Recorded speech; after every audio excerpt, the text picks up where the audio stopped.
अस्सलाम वालेकुम। प्रोग्राम सवालनामा के साथ मैं हूं इमरान सनाउल्लाह। नाज़रीन, व्हाइट हाउस के सिचुएशन रूम में होने वाला अहम इजलास किसी वाज़े नतीजे के बगैर ख़त्म हो गया है और अमरीकी मीडिया रिपोर्ट्स के मुताबिक सदर डोनाल्ड ट्रंप ईरान के साथ मुमकिन मुआहदे और जंगबंदी में तोसी से मुतालिक हतमी फैसला करने में कामयाब नहीं हो सके। व्हाइट हाउस हुकाम का कहना है कि सदर ट्रंप सिर्फ उसी मुआहदे को कबूल करेंगे जो अमरीकी शराइत पर पूरा उतरे। दूसरी जानिब वाशिंगटन का मौक़िफ़ अब भी सख्त है कि ईरान को किसी सूरत जोहरी हथियार हासिल नहीं करने दिए जाएंगे।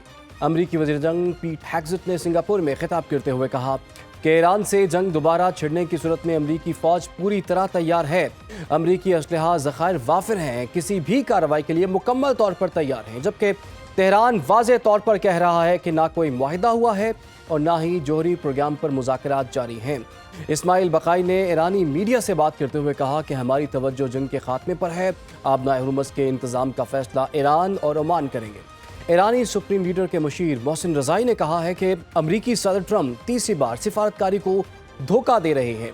सोशल मीडिया पर बयान में मोहसिन रज़ाई ने कहा कि आबनाए हुर्मुज़ की बदस्तूर बहरी नाकाबंदी और मुज़ाकरात में ज़रूरत से ज़्यादा मुतालबात ने एक बार फिर साबित कर दिया है कि अमरीका मुज़ाकरात के लिए संजीदा नहीं, वो दीगर मकासद का हुसूल चाहता है। इसी दौरान आबनाए हुर्मुज़ जो आलमी तवानाई सप्लाई की अहम तरीन गुज़रगाह समझी जाती है, एक बार फिर आलमी तवज्जो का मरकज़ बन चुकी है। ईरान और ओमान के दरमियान राब्ते जारी हैं, जबकि अमरीका की जानिब से फ़ौजी ऑपरेशन दोबारा शुरू करने के इशारे भी दिए जा रहे हैं। अब सवाल यहाँ पर यह है कि क्या आप ख़ित्ते में कशीदगी वाकई कम हो रही है या ये महज एक आर्जी वक्फा है जिसके बाद एक नया बहरान जन्म ले सकता है। उधर पाकिस्तान भी सिफारती सतह पर सरगर्म दिखाई देता है। नायब वज़ीर आज़म और वज़ीर ख़ारिजा इसहाक़ डार ने वाज़ेह कर दिया है कि फ़लस्तीन के मामले पर पाकिस्तान के उसूली मौक़िफ़ में कोई तब्दीली नहीं आई और जब तक आज़ाद फ़लस्तीनी रियासत का क़याम अमल में नहीं आता, पाकिस्तान इब्राहिमी मुआहदे का हिस्सा नहीं बनेगा। साथ ही उन्होंने ये भी दावा किया है कि पाकिस्तान ने ईरान और अमरीका के दरमियान राब्तों और मुज़ाकरात के आगाज़ में मस्बत किरदार अदा किया। आज के प्रोग्राम में हम इन्हीं मामलात पर बात करेंगे कि ईरान और अमरीका के दरमियान सिफारती और अस्करी कशमकश किस सिमत जा रही है। आबनाए हुर्मुज़ की मौजूदा सूरत हाल आलमी मईशत और ख़ित्ते की सलामती पर क्या असरात मुरतब कर सकती है। क्या जंग का ख़तरा वाकई टल चुका है या हालात किसी नए तसादुम की तरफ बढ़ रहे हैं और पाकिस्तान की सिफारती हिकमत अमली को आलमी सतह पर किस नज़र से देखा जा रहा है। इसी पर जी बात करेंगे। मैं ज्वाइन के लिए साबिक सफ़ीर अली सरवर नकवी साहब ने। अली सरवर नकवी साहब, आपके वक्त का बहुत शुक्रिया।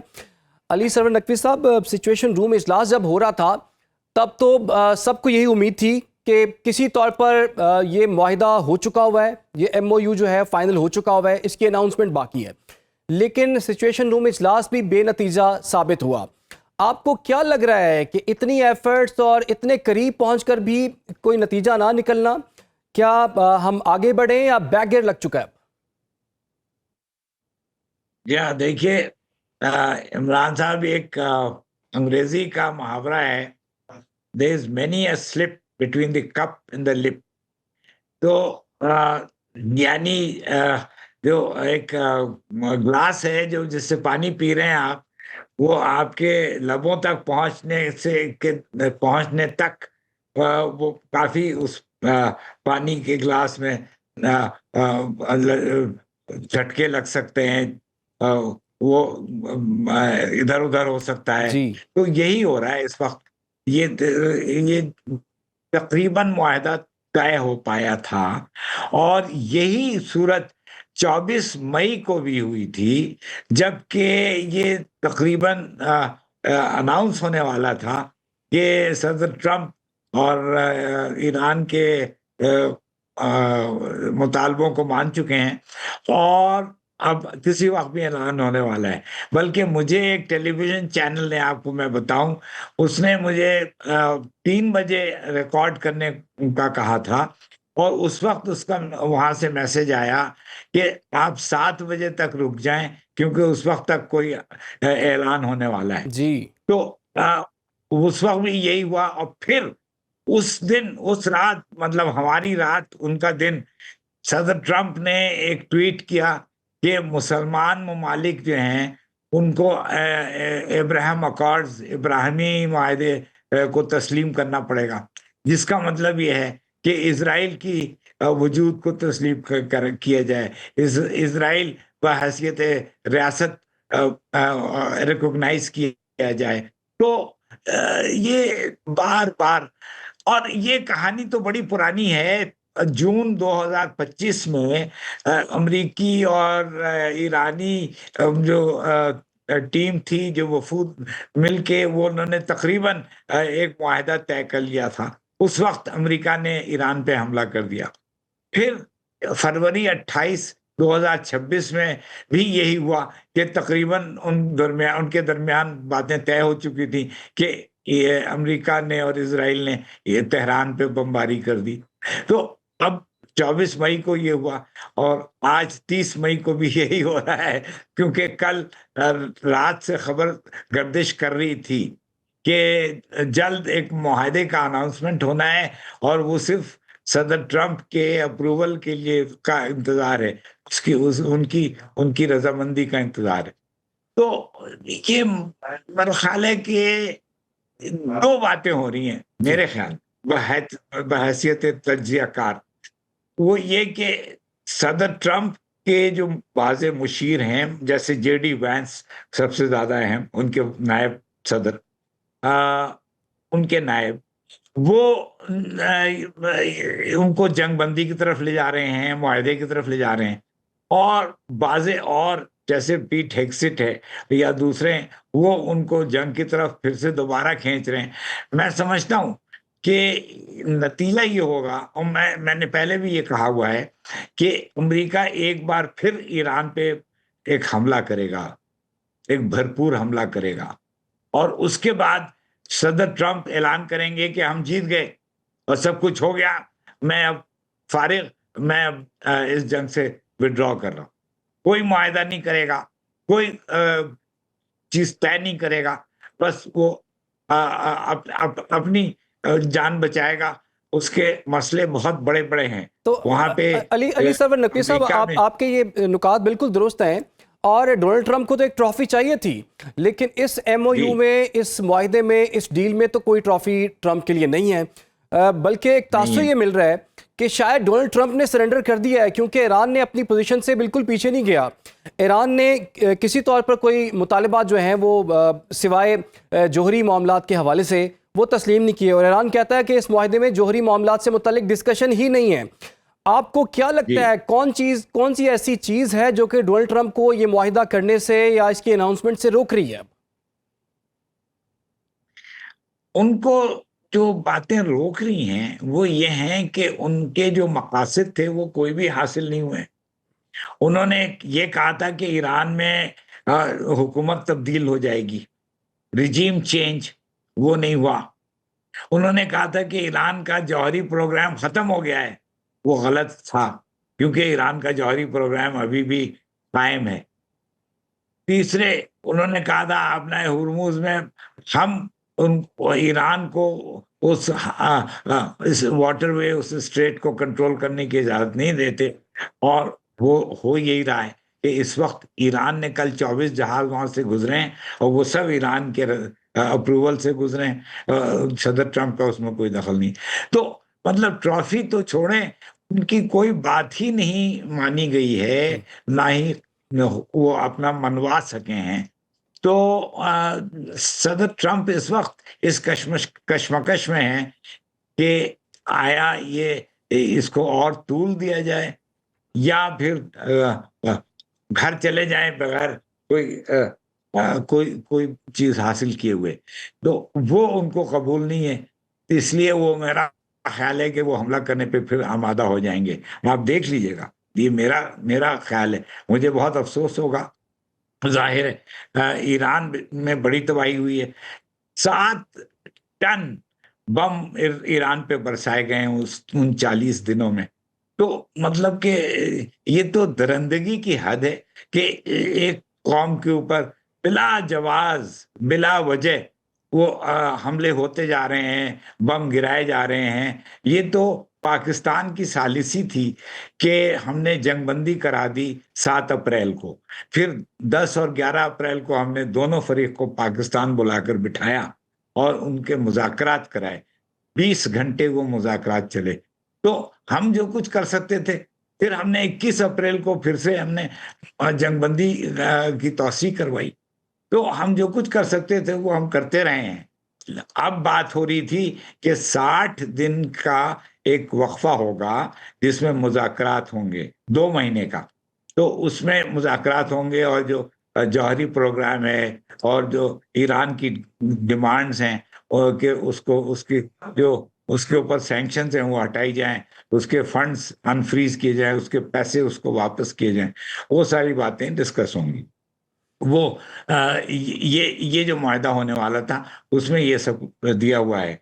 तो वो भी इस वक्त जाहिर है तो ट्रंप नकवी को साहब, कबूल नहीं। ये भी बात सामने आ रही है कि ये मुआहदा अभी तक इसलिए फाइनलाइज नहीं हो सका या इसकी अनाउंसमेंट नहीं हो सकी क्योंकि इसराइल ने जनूबी लबनान में अपने कुछ मकासद हैं वो हासिल करने हैं, उसमें कुछ दिन लगेंगे और इस वजह से इस मुआहदे को थोड़ा सा जो है वो आगे ले जाया जा रहा है। आपको क्या लगता है कि यही वजह हो सकती है?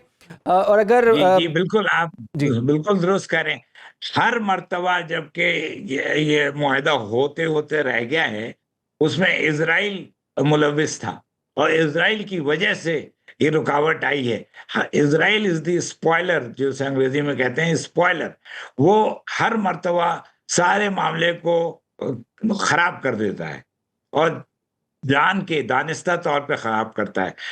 क्योंकि इजराइल, एक तो ये कि इजराइल का ग्रेटर इजराइल का एक मंसूबा है जी और दूसरे इजराइल हमास को खत्म करना चाहता है शॉर्ट टर्म में। अभी वो हमास नहीं, हिजबुल्ला अभी तक कायम दायम है और बावजूद उसके बहुत से लीडर्स उसके मारे गए हैं, उसके बहुत से फोर्सेस तबाह हुई हैं, उसके बावजूद हिजबुल्ला अभी भी इजराइल पे हमले कर रहा है, लेट अलोन एवरीथिंग, उसके ऊपर हमले कर रहा है। अच्छा तो तो नेतन्याहू ने पिछले हफ्ते ट्रंप से गुफ्तगू की टेलीफोन के ऊपर और उनकी बदमज़गी भी हुई है गालिबन। लेकिन ट्रंप साहब जो हैं वो इजराइल की बातों में आ जाते हैं और वो तो नकवी साहब, फिर रुक जाते डोनाल्ड हैं। ट्रंप को तो फिक्र पड़ी हुई है कि इसराइल की सिक्योरिटी को कैसे गारंटी किया जाए। अब उनको याद आ गया है, अब्राहम एकॉर्ड्स याद आ गए हैं। वो ये चाहते हैं कि या मुस्लिम कंट्रीज जो हैं वो इसराइल को ना सिर्फ तस्लीम करें बल्कि उसके साथ अपने सिफारती ताल्लुकात भी बढ़ाएं ताकि इसराइल की सिक्योरिटी को गारंटी किया जा सके। आपको क्या लगता है या कि मुस्लिम दुनिया के साथ ताल्लुकात के हवाले से क्या मुस्तकबिल आपको नज़र आ रहा है? क्या डोनाल्ड ट्रंप को नहीं पता कि पाकिस्तान नहीं मानेगा? क्या डोनाल्ड ट्रंप को ये नहीं पता कि सऊदी अरब और कतर जो हैं वो इस नुक्ते पर नहीं आएंगे? तो ये जो मुतालिबा सामने आया इसके पीछे वजह क्या लगती है आपको? मुतालबा सामने इसलिए आया है क्योंकि इसराइल वो नेतन्याहू खास तौर पे वो तो बिल्कुल हर चीज को दरगुजर करके वो लगा हुआ है अपने मकसद के हासिल करने में और उसमें अमेरिका को इस्तेमाल कर रहा है। इसराइल एक एक कर्स है, एक हम इस खित्ते का एक समझें कि एक देव, एक डीमन है, डीमन जो कि इस खित्ते में कायम है, चल रहा है अमेरिका की वजह से। अमेरिका ही ने इसराइल को क्रिएट किया था और अमेरिका उसको बरकरार रखे हुआ है, लेकिन ये चीज चलेगी नहीं। देखिए, ईरान ये समझ रहे थे कि तबाह हो जाएगा, कुछ नहीं हुआ। ये समझ रहे थे कि मुसलमान ममालिक इजराइल के साथ दोस्ती कर लेंगे, वो नहीं हुआ, खास पर सऊदी अरब। और वो ये समझते थे कि ये सारे मिडल ईस्ट को वो जिस तरह चाहेंगे उस तरह चलाएंगे, ऐसा नहीं हुआ। तो अल्लाह का शुक्र है कि मुसलमान ममालिक भी कुछ बातों पे स्टैंड ले रहे हैं और उसकी वजह से इजराइल का मकसद हासिल नहीं हो रहा है और यही जी वजह है कि ये टसल चल रही है। बिल्कुल जी, आपने दुरुस्त कहा अली सरवर नकवी साहब कि इसराइल जो चाहता था वैसा नहीं हुआ। इसराइल ही की ये जंग इसे कहा जा रहा है। इवन के अमेरिका के अंदर भी आवाज़ें उठ रही हैं कि ये अमेरिका की जंग नहीं थी, ये इसराइल की जंग थी। और कुछ लोग तो यहाँ तक कहते हैं कि अमेरिका जो है वो इसराइल की प्रॉक्सी के तौर पर काम कर रहा है, तो आखिर ये माहिदा क्यों नहीं हो रहा? क्या वजह है, क्या रुकावट है, क्या चांसेस हैं, क्या खदशात हैं? इस पर मजीद भी हम बात करेंगे। फिलहाल एक छोटी सी ब्रेक, आप लोग हमारे साथ। Welcome back. गुफ्तगू के सिलसिले को आगे बढ़ाएंगे। प्रोग्राम के इस हिस्से में हमें ज्वाइन कर लिया दिफाई तजयकार rear admiral retired Faisal Shah साहब ने। फैसल शाह साहब, आपके वक्त का बहुत बहुत शुक्रिया। फैसल शाह साहब, इससे पहले 2 दफ़ा जब मुज़ाकरात हो रहे थे तो उस वक्त अमेरिका इसराइल की जानिब से ईरान पर हमला किया गया। सर, ये तीसरा मौका है और माहिदे के बहुत करीब दोनों ममालिक पहुंचे हुए हैं। आपको पता है कि सिचुएशन रूम इजलास भी हुआ है, लेकिन उसमें भी कोई नतीजा नहीं निकला। आखिर ऐसी क्या वजह है कि अमेरिका इस माहिदे से भागता हुआ दिखाई दे रहा है? और कुछ लोग तो ये कह रहे हैं कि इस माहिदे को अमेरिका में डोनाल्ड ट्रंप के सरेंडर के तौर पर देखा जा रहा है। आपके ख्याल में अभी तक की क्या रुकावट नजर आ रही है इस माहिदे में आपको? बहुत शुक्रिया इमरान, मुझे प्रोग्राम में लेने का। जो शुनीद है वो ये है कि प्रॉब्ली ईरान ने ये तकाजा किया है कि उनके ऊपर जो सैंक्शंस हैं वो फिलफौर हटाई जाएं और उनके जो एसेट्स हैं उनको अनफ्रीज किया जाए, ताकि वो जो वॉर से डैमेजेस हुए हैं उनको रिपेयर कर सकें और अपनी इकोनॉमी को सहारा दे सकें, जो कि जाहिर बात है कि काफ़ी बुरे हालात में, जंग से पहले भी बुरे हालात में थी और जंग के बाद उस पर काफ़ी असर पड़ा है। अमेरिका का कहना ये है कि हम सैंक्शंस को बतदरीज उठाएंगे और एकदम नहीं उठाएंगे।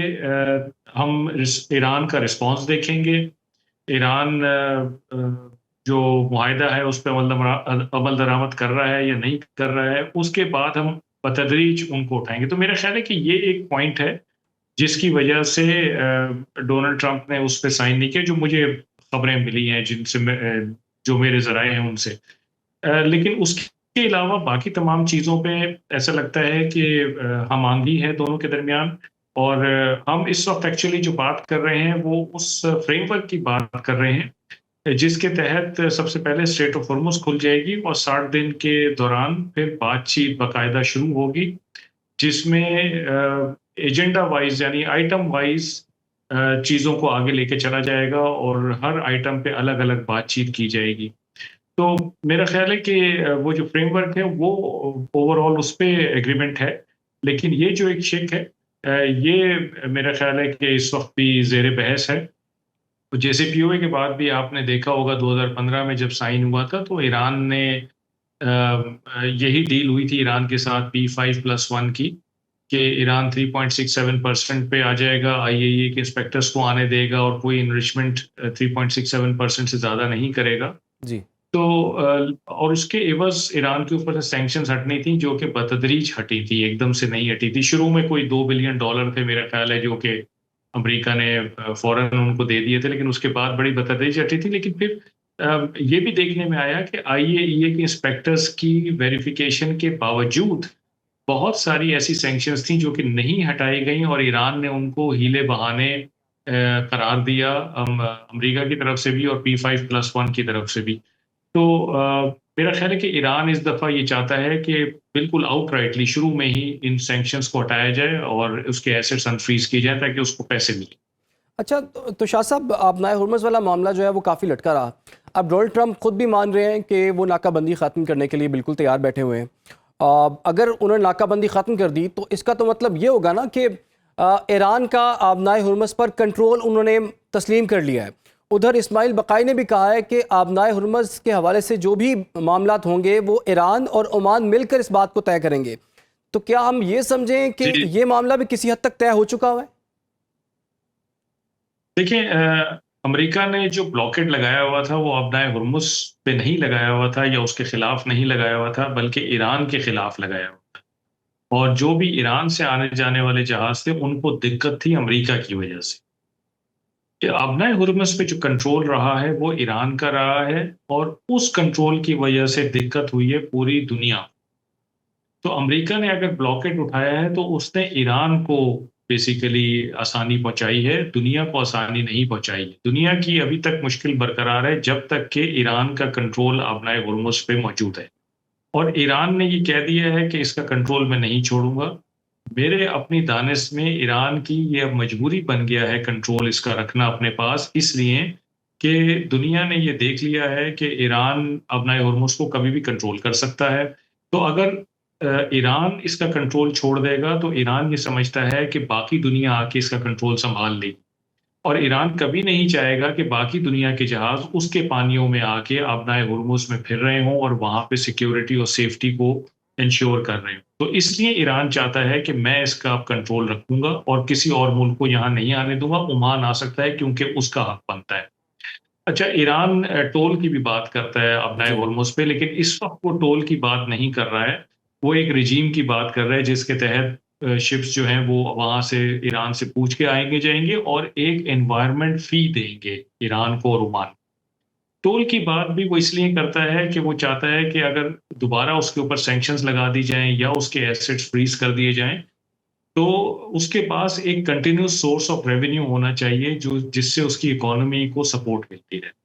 तो मैं ये समझता हूँ कि टोल वाली बात शायद ईरान रद्द कर सकता है, मान सकता है कि टोल ना लगाया जाए, अगर उसको उसके ऊपर से सैंक्शन हटा दी जाएँ और उसको ईज़ ऑफ बिज़नेस दे दिया जाए दुनिया के साथ।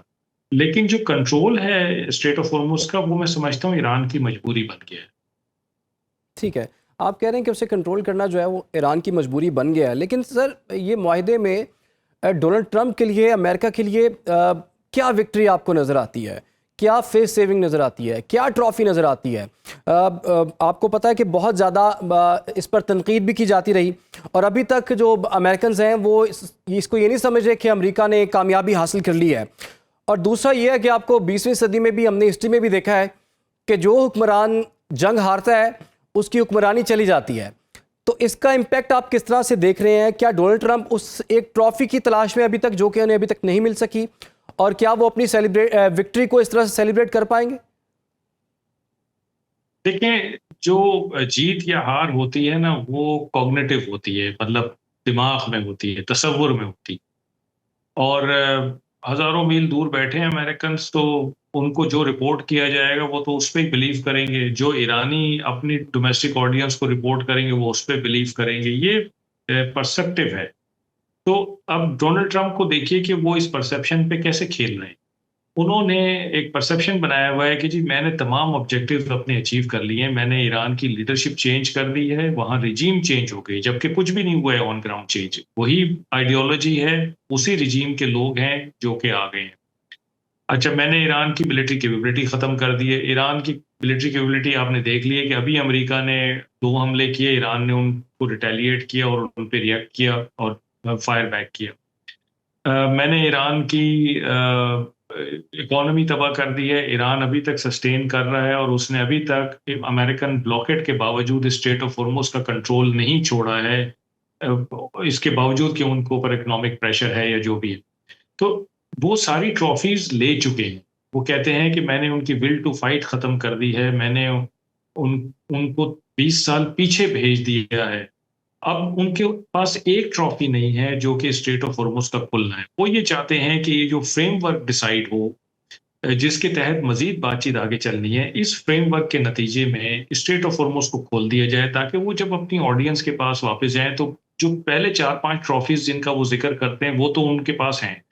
वो कहते हैं कि देखो जी मैंने स्ट्रेट ऑफ हॉर्मुज़ भी खुलवा दी, तो now my job is done. अब वो जो 60 दिन की बातचीत चलनी है, उसके ऊपर जो मुआहिदा होना है, वो फिर आगे की बात है, उसको कौन देखता है, क्या होता है, वो बाद में देखा जाएगा।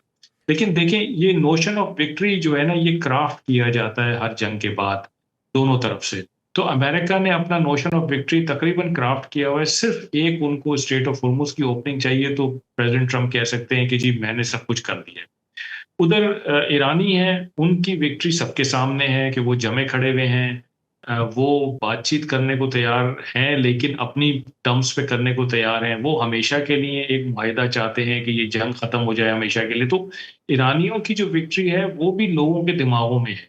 हम्म। अब मसला ये है कि दोनों के स्टेक्स इतने ज़्यादा हैं इसमें, और वो आपकी बात बिल्कुल ठीक है कि अगर किसी की भी डील ढीली हुई, तो उसकी रिजीम चेंज हो जाएगी। फॉर एग्ज़ाम्पल, अगर ईरानी वापस जाते हैं और उनकी अवाम कहती है कि हमने इतना कुछ कुर्बान किया है, अपने बच्चे कुर्बान किए हैं, अपने जवान कुर्बान किए हैं, इंफ्रास्ट्रक्चर डिस्ट्रॉय हुआ है, हम आपके साथ खड़े रहें। लेकिन अगर आप टेबल पे जंग हार के आ गए हैं, तो फिर हम तो आपके साथ नहीं हैं। तो वो सड़कों पे निकल सकते हैं। इसी तरह प्रेज़िडेंट ट्रंप अगर वापस जाते हैं और इनका ये जो नोशन ऑफ विक्ट्री जो वो क्राफ्ट कर रहे हैं, अगर ये नहीं जड़ पकड़ता, तो फिर नवंबर में मिड टर्म इलेक्शंस आ रहे हैं जिसमें डेमोक्रेट्स अगर आ जाते हैं तो फिर इनका मुआवजा जो है, ये इम्पीचमेंट जो है, वो बेसिकली बिल्कुल एविडेंट है। तो ये सही। बिल्कुल दोनों तरफ खतरा है और दोनों बहुत सेंसिटिव मोड़ पर है।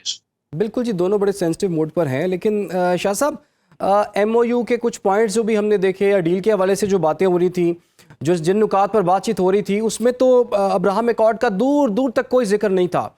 तो फिर डोनाल्ड ट्रंप ये शर्त जो है, ये मुतालबा कहाँ से ले आए? और आपको क्या लगता है कि इस डील की आड़ में अब्राहम एकॉर्ड को आगे बढ़ाने के लिए जो डोनाल्ड ट्रंप कोशिशें कर रहे हैं, उसका क्या मुस्तकबिल आपको नजर आता है?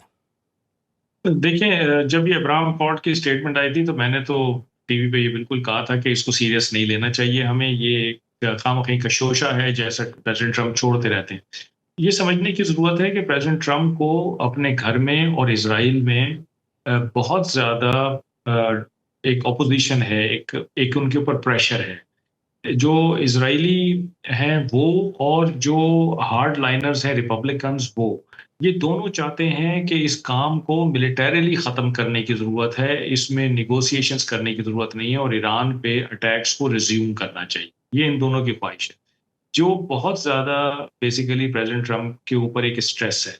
ये जो स्टेटमेंट उन्होंने दी थी अब्राहम एकॉर्ड की, मैं समझता हूँ कि ये उन दोनों को पैसिफ़ाई करने के लिए दी थी और हो सकता है कि उन्होंने नेतन्याहू को और इन लोगों को ये भी कह दिया हो कि तुम लोग सब्र करो, मैं पहले एक मुआहिदा कर लूँ इनसे, उसके बाद मैं अब्राहम एकॉर्ड भी करवाऊँगा सबसे, क्योंकि मुझे खित्ते में निजात दहिंदा समझा जाएगा कि मैंने इस जंग से सबको निजात दिलाई है।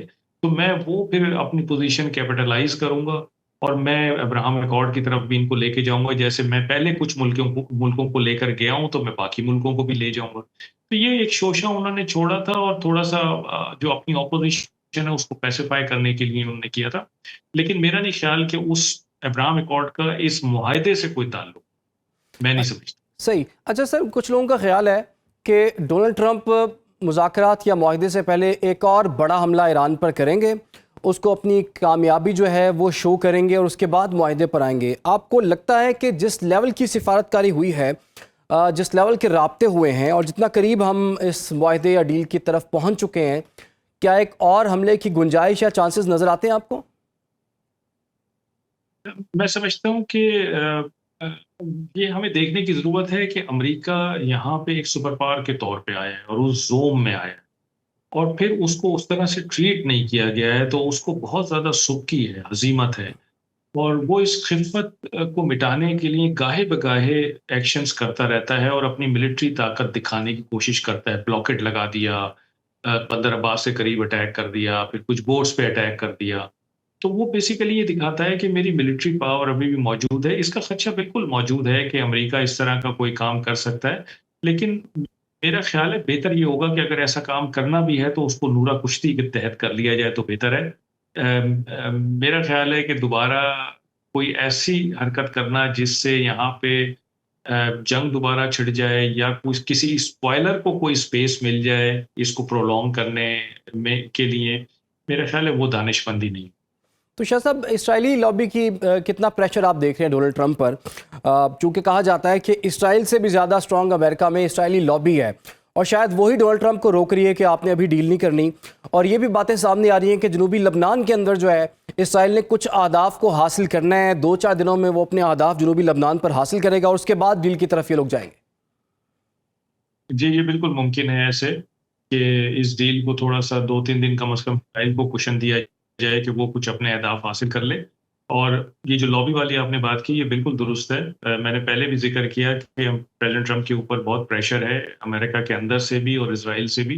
वो लोग नहीं चाहते कि ये मामला बातचीत से हल हो, वो चाहते हैं कि ये मामला मिलिटरीली हल हो, मार-पीट से हल हो और डिस्ट्रक्शन करनी चाहिए। देखिए, एक चीज़ समझने की ज़रूरत है कि अमेरिका अ, बहुत अरसे बाद कई दिहाइयों में इतना साज़ो-सामान लेके, इतनी तैयारी के साथ इस रीजन में आया है और दोबारा कब आएगा ये किसी को नहीं पता है। तो ये जो इज़राइल है और या इज़राइली लॉबी है, इनके लिए ये एक अपॉर्च्युनिटी है, एक मौका है बहुत नादिर किस्म का कि अगर अमेरिका यहाँ मौजूद है, तो जितना फ़ायदा उससे उठाया जा सकता है ईरान के खिलाफ, मुसलमानों के खिलाफ, वो उठाया जाए। और अमेरिका जब दोबारा चला जाएगा तो फिर उसको लाना बहुत मुश्किल होगा, और कुछ पता नहीं है कि अगर अगला प्रेसिडेंट ट्रम्प नहीं होते और कोई और होता है, तो फिर उसको मनवाना जो है शीर लाने के मुतरादिफ होगा। तो वो ये चाहते हैं कि इस मौके से जितना फ़ायदा उठा सकें उतना फ़ायदा उठाएँ। इसीलिए इस किस्म की चीज़ें बीच में सुनने को मिलती रहती हैं। लेकिन साथ ही साथ ट्रम्प साहब के अपने ऊपर जो अपना पॉलिटिकल एक प्रेशर है मिड टर्म इलेक्शंस का, और फिर फेस सेविंग का, और फिर ट्रॉफीज़ लेके जाने का, वो भी एक बहुत ज़्यादा है। तो मेरा ख़्याल है ट्रम्प साहब इस वक़्त बहुत ज़्यादा मुश्किल में हैं। आपको इस चीज़ का अंदाज़ा इस बात से लगाइए कि आपने कभी देखा है कोई फ़ातेह कहता हो कि मेरे साथ डील करो, मेरे साथ एग्रीमेंट करो, जी। मैं जो सीज़ फायर है उसको बढ़ा देता हूँ, फिर और बढ़ा देता हूँ, अच्छा मैं उसके कहने पे रोक देता हूँ, अच्छा मैं उसके कहने पे सीज़ फायर रोक देता हूँ। तो इसलिए कि प्रेज़िडेंट ट्रम्प को एक तो वो फ़तह नहीं मिल सकी है जो वो चाहते थे, और अब वो फ़तह चाहते हैं टेबल पे। तो टेबल पे ज़ाहिर बात है कि फिर ईरानियों को मैं जानता हूँ, मैंने उनके साथ काम किया है, वो बहुत माहिर हैं बातचीत में और नेगोशिएशंस में, वो इतने आराम से मानने वाले लोग हैं। बिल्कुल शाह साहब, आपकी बात दुरुस्त है कि जो जंग जीत रहा होता है उसकी तो कोशिश होती है कि मज़ीद नुकसान जो है दूसरी पार्टी का कर दिया जाए। और डोनाल्ड ट्रंप जो कि शुरू से ही अपने तौर पर ये कह रहे हैं कि हम ये जंग जो है वो जीते हुए हैं, उन्होंने जब हाउस ऑफ आर्म्स कमेटी के अंदर जब अपने आदाद शुमार पेश किए कि इस जंग में कितना नुकसान हुआ है, तो $29 बिलियन तो वो एक्सेप्ट कर चुके हुए हैं। और ये जीती हुई जंग में उन्होंने $29 अरब का नुकसान जो है वो बर्दाश्त किया है। अगर ये जंग हार रहे होते तो इससे शायद कई गुना ज़्यादा होता। फिलहाल के लिए शाह साहब आपका बहुत बहुत शुक्रिया। और नाज़रीन, जैसा कि माहिदे के बहुत करीब दोनों पहुंची हुई हैं, बार बार उम्मीद होती है और बार बार कुछ बेउम्मीदी भी पैदा हो जाती है, नाउम्मीदी भी पैदा हो जाती है। और हस्बे साबिक हमने देख ही लिया कि इसराइल जो है एक स्पॉइलर का रोल प्ले कर रहा है, और कहीं ऐसा तो ना हो जाए कि दोबारा से ट्रंप को वो ट्रैप करके एक और हमले पर राज़ी कर लें। फिलहाल एक छोटी सी ब्रेक, आप लोग हमारे साथ। Welcome back. गुफ्तगू के सिलसिले को आगे बढ़ाएंगे। अमेरिका के अंदर इस वक्त इस डील के हवाले से, मुआहदे के हवाले से या MOU के हवाले से क्या सोच पाई जाती है? सिचुएशन रूम इजलास होने के बावजूद भी कोई नतीजा क्यों ना निकल सका? इस वक्त हमें वाशिंगटन से सीनियर सहाफ़ी अनवर इकबाल साहब ने ज्वाइन कर लिया है। अनवर साहब, आपके वक्त का बहुत बहुत शुक्रिया। अनवर साहब, ईरान पॉलिसी पर असल बहस जारी है क्या, और आपके ख्याल में अमेरिका किस किस्म की डील चाह रहा है जो कि अभी तक उसे नहीं मिल सकी? जी, सबसे पहले तो आपका शुक्रिया। देखिए, डील तो आप अगर सदर ट्रंप का कल का बयान देखें, उसमें सारी चीज़ें जो उन्होंने लिस्ट की थी, जो उन्होंने फ़हरिस्त एक पूरी जारी की थी, उन सारी चीज़ों पे समझौता तकरीबन हो गया है। और उसमें वो चीज़ें भी शामिल हैं जो अमेरिका चाहता है, वो चीज़ें भी शामिल हैं जो ईरान चाहता है। और इसमें आप देखें तो उसमें बिल्कुल वाज़ेह है ये बात कि इसमें ना अमेरिका की सुबकी हो रही है, ना ईरान की हो रही है। मसला जो है वो यहाँ आके फँस गया है कि दोनों फ़रीक, ईरान भी और अमेरिका भी, दोनों चाहते हैं कि जो बयान जारी हो, जो नैरेटिव हो, वो ऐसा हो जो उनको फ़ातेह ज़ाहिर करे। अमरीकी अपनी अवाम को, सदर ट्रंप ये कहना चाहते हैं कि मैं गया और मैंने अपने मकासद हासिल किया और एक कामयाब मेरा ये हमला था। उस सिलसिले में हमने ईरान को वीकेंड कर दिया, माशी तौर पे भी, फ़ौजी तौर पे भी, और अब वो इसराइल के लिए ख़तरा नहीं रहा। और ईरान चाहता है कि वो क्या है कि इन्होंने हमला किया और नाकाम हो गए और हमने इसमें एक अपर हैंड हासिल किया। अब वो नैरेटिव पे ज़रा ज़ाहिर है, चूँकि इसमें ऐसा नैरेटिव है जिस पे एग्री करना ज़रा मुश्किल है, तो लैंग्वेज पे मेरा ख़्याल है बात रुकी हुई है और गुफ्तगू इस पे हो रही है कि किस तरह का बयान जारी हो जिसको दोनों जो हैं तोड़-मरोड़ के अपनी फ़तह के तौर पे पेश कर सकें। तो अनवर साहब, अभी तक के जो पॉइंट्स, जो नुकात सामने आए हैं, उसके मुताबिक क्या अमेरिका को वो फेस सेविंग मिली है जो कि उसे रिक्वायर्ड थी? और वो जो ट्रॉफी की हम डे फर्स्ट से बात कर रहे थे, क्या डोनाल्ड ट्रंप इस MOU के अंदर या मुआहदे के अंदर वो ट्रॉफी हासिल कर पाए? देखें, हम जब बात करते हैं पाकिस्तान में, मैंने देखा है हर चैनल पे तकरीबन हम अमेरिका को कैसे फ़रीक के तौर पे पेश करते हैं, कहे बगैर, अल्फ़ाज़ इस्तेमाल किए बगैर, जो बिल्कुल बेबस हो चुका है, जिसके पास कोई ऑप्शन नहीं है, शिकस्त हो चुकी है और अब उसको शिकस्त मान लेनी चाहिए। अच्छा, हमारा ये अगर अंदाज़ा है तो बिल्कुल गलत है। मसलन नाकाबंदी है, अगर अमेरिका चाहे तो 4 महीने और नाकाबंदी कर सकता है और उसको इतना नुकसान पहुँचेगा ज़रूर, इतना नहीं पहुँचेगा जितना ईरान को पहुँचेगा और बाकी दुनिया को पहुँचेगा, ठीक है?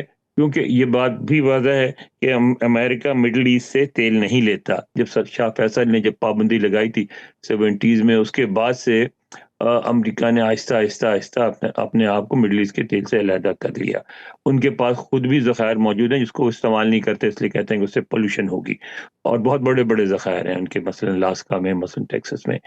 तो ये तो अब फिर उनकी इकॉनमी बहुत बड़ी है। आप देखें कि उनकी जो मेन इकॉनमी है, जो पैसे आते हैं, हमारे यहाँ ये पेश किया जाता है कि असलहे की वजह से या ऑयल की वजह से, लेकिन उनकी फूड इंडस्ट्री कितनी बड़ी। दुनिया का कौन-सा मुल्क है जहाँ कोका कोला नहीं बिकता, या पेप्सी नहीं बिकती, या मैकडॉनल्ड नहीं चलता, ठीक है? कौन-सी इंडस्ट्री है जिसको अमेरिकन जो है आईटी की टेक्नोलॉजी और सॉफ्टवेयर नहीं चाहिए। तो अमेरिका अपनी जगह अब भी मजबूत है और इस पोजीशन में है कि इसको मज़ीद प्रोलॉन्ग कर सकता है। तो फिर सवाल ये होता है कि फिर अमेरिका सुलह क्यों चाहता है? इसलिए सुलह चाहता है, और ईरान भी इसलिए सुलह चाहता है कि दोनों को इस बात का बखूबी एहसास है कि इस जंग से किसी को कुछ नहीं हासिल होगा। ठीक है? दोनों तरफ तबाही होगी। अच्छा, फिर मैंने कल सवाल किया था हमारे जो वज़ीर ख़ारिजा और डिप्टी प्राइम मिनिस्टर हैं, इसहाक़ डार से, कि पाकिस्तान क्यों चाहता है? तो उन्होंने बड़ी अच्छी बात की। उन्होंने कहा, एक तो हमारा ज़ाहिर है हमारा माशी बहुत नुकसान हो रहा है, क्योंकि जब तक जंग जारी रहेगी, तेल की कीमतें बढ़ती रहेंगी, और पाकिस्तान उन मुल्कों में है जो ये कीमत में जो इज़ाफ़ा है वो अफ़ोर्ड नहीं कर सकता। दूसरी बात उन्होंने बड़ी अहम की, उन्होंने कहा कि इस जंग में ईरान की तरफ लोग हलाक हों या शहीद हों, या अरब ममालिक में हलाक या शहीद हों, मसलन गल्फ़ कंट्रीज़ में, तो दोनों तरफ मुसलमान मर रहे हैं, और इस सारी जंग से जो सबसे ज़्यादा फ़ायदा हो रहा है, वो हो रहा है इसराइल को, क्योंकि वो तो इसराइल को इस पे कोई खुशी नहीं होती कि अगर गल्फ़ कंट्रीज़ बहुत मज़बूत हो जाएँ, वो उनको भी मज़बूत नहीं चाहता, ईरान को भी मज़बूत नहीं चाहता, जंग होगी, दोनों कमज़ोर होंगे। इसी तरह मईशत उनकी कमज़ोर होगी, उसका भी ईरान को इसराइल को फ़ायदा होगा। और एक और फ़रीक जो इस पूरी जंग में सबसे ज़्यादा फ़ायदा हुआ है, वो फ़ायदा हुआ अमरीकी ऑयल कंपनीज़ को, कि सारी बैनुल-अक़वामी डील्स वही करती हैं। हर दफ़ा जब कीमत ऊपर-नीचे आती है, वो बिलियंस ऑफ डॉलर्स कमाते हैं।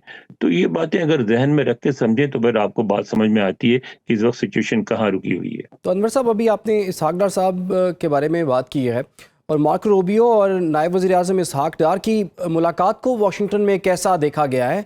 और एक ऐसे मौके पर जब डील तकरीबन जो है, जिसे कहा जा रहा है फाइनलाइज हो चुकी हुई है, बस अनाउंसमेंट बाकी है, और साथ ही साथ जो अब्राहम एकॉर्ड्स के हवाले से, जो अभी डोनाल्ड ट्रंप के हवाले से मुतालबा सामने आया है कि जी तमाम इस्लामी ममालिक जो हैं वो इस अब्राहम एकॉर्ड का हिस्सा बन जाएं, और फिर उस मुलाकात के बाद इसहाक़ डार साहब ने कहा कि हमारी जो पॉलिसी है बिल्कुल वाज़ेह है, और हम किसी तौर भी ना हमसे मुतालबा किया गया है, और ना ही हम इस पर कोई गौर कर रहे हैं कि इसराइल को किसी तौर पर तस्लीम किया जाए, और ना ही अब्राहम एकॉर्ड में शामिल होने का हमारा कोई इरादा है। इस चीज़ को कैसे देखा गया है अमेरिका में? ये मेरा ही सवाल था, जिसके जवाब में उन्होंने ये बात की थी। मैंने उनसे ये एक बात सवाल जो किया था, तब मुझे में सवाल नहीं आया तो सही पर्सपेक्टिव नहीं बन सकी। मेरा सवाल ये था कि सदर ट्रंप ने जो अपनी विश लिस्ट जारी की है, उसमें बहुत सारी बातें हैं, लेकिन उसमें उन्होंने अब्राहम अकॉर्ड्स का ज़िक्र नहीं किया। तो उसमें इसकी क्या वजह है और पाकिस्तान की पोज़ीशन क्या है? तो उसपे उन्होंने ये बात वज़ाहत की थी कि पाकिस्तान की पोज़ीशन बहुत वाज़ह है। हम फ़लस्तीन और गज़ा के मामले में हम फ़लस्तीन के साथ खड़े हैं, और हम चाहते हैं कि एक अलहदा फ़लस्तीनी रियासत बन जाए, और जब तक वो रियासत बन नहीं जाती, हमारी जो पॉलिसीज़ हैं इसराइल के बारे में, उनमें कोई तब्दीली नहीं आएगी। हम उस पे पूरे एतमाद के साथ अपनी पॉलिसी पर खड़े हैं। अब उसमें जो बात है, वो ये है समझने की कि बहुत सारी बातें की जाती हैं डोमेस्टिक कंज़म्पशन के लिए, अमेरिका में भी, ईरान में भी, और वो अपने अवाम को मुतमईन करने के लिए।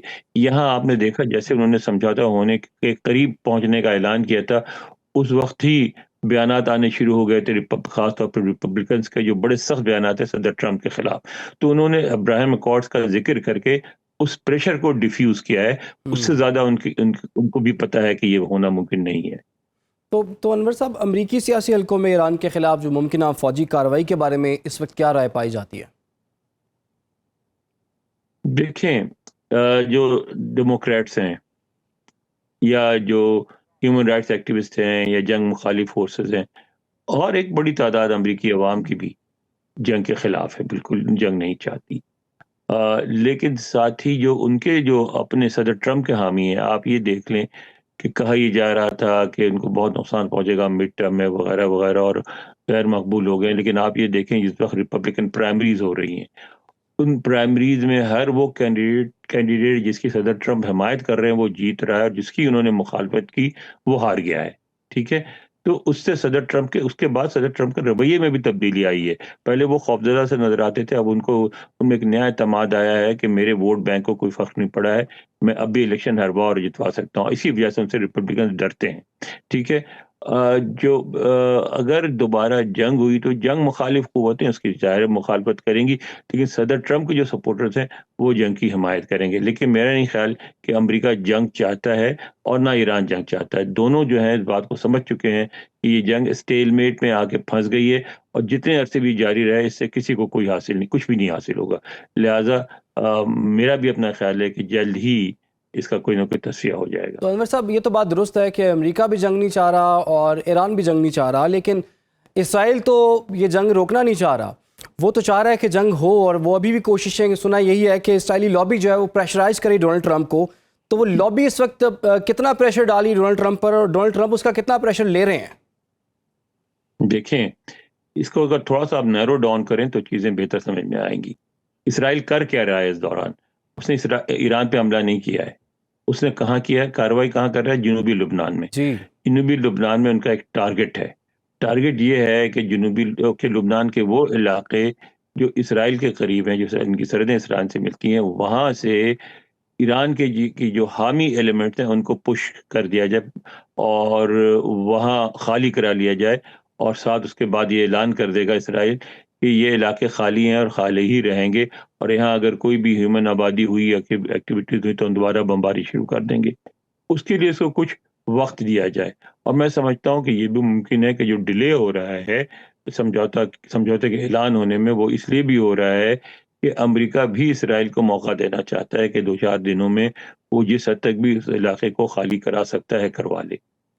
जी, आपके ख्याल में अमेरिका जो है वो इसराइल को एक मौका दे रहा है कि वो जनूबी लबनान में जो अपने मकासद हैं उसे हासिल कर ले, उसके बाद जो है वो अनाउंसमेंट की जाए इस मुआहदे के हवाले से। बहुत बहुत शुक्रिया आपका अनवर इकबाल साहब, वाशिंगटन से हमें आपने आगाह भी किया और भी पेश किया। नाज़रीन, इस वक्त सूरत हाल जो है उस पर बड़ी गहरी नज़र है पूरी दुनिया की, और जैसे कि सब लोगों को कहा जा रहा था कि बस कुछ ही दिनों में, कुछ ही घंटों में अनाउंसमेंट हो सकती है, तो सबको इसी बात का इंतज़ार है। जनूबी लबनान में इसराइल की जानिब से बड़े लेवल पर कार्रवाइयाँ की जा रही हैं और कोशिश की जा रही है कि वहाँ पर जो ऐसे आदाफ थे जो अभी तक हासिल नहीं किए गए, जैसे वो आदाफ हासिल होंगे तो डोनाल्ड ट्रंप की जानिब से शायद मुआहदे की अनाउंसमेंट हो जाए, और देखना होगा कि मुआहदा कितना देर पा होता है, इसका क्या मुस्तकबिल होता है, और ख़ास तौर पर जो मशरिक़ वस्ता है उसमें क्या ये मुआहदा अमन लेकर आ सकता है या नहीं लेके आ सकता है, ये तो आने वाला वक्त ही बताएगा। प्रोग्राम में हमें दीजिए इजाज़त। अल्लाह।